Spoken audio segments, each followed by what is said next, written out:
বাইকের spark প্লাগের service করুন নিজেই। এটা হচ্ছে একটা স্পার্ক প্লাগ ওপেনার, এই হচ্ছে স্পার্ক প্লাগ। এটা দিয়ে জাস্ট আমরা হালকা করে ঘুরালে এটা খুলে যাবে। দেন এটা জাস্ট ঘড়ির কাঁটার উল্টো দিকে ঘুরালেই স্পার্ক প্লাগটা চলে আসবে।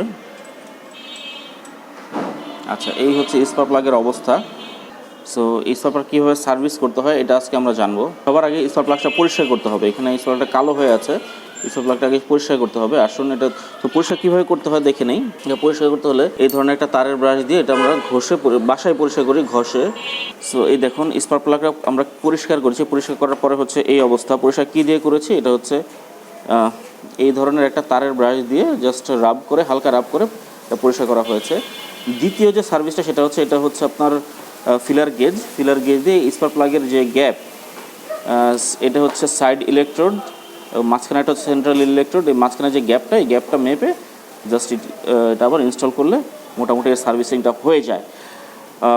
তো এই গ্যাপটা কত থাকে, আমার বাইক হচ্ছে হিরো স্প্লেন্ডার প্লাস। এই বাইকের ক্ষেত্রে স্পার্ক প্লাগের গ্যাপটা হচ্ছে 0.6 থেকে 0.7 মিলিমিটার। সো এটা ফিলার গেজ দিয়ে মেপে তারপর ইনস্টল করতে হয়। সো এই ধরনের বাইক সার্ভিসিং তথ্যের জন্য আমাদের সাথেই থাকুন। ধন্যবাদ।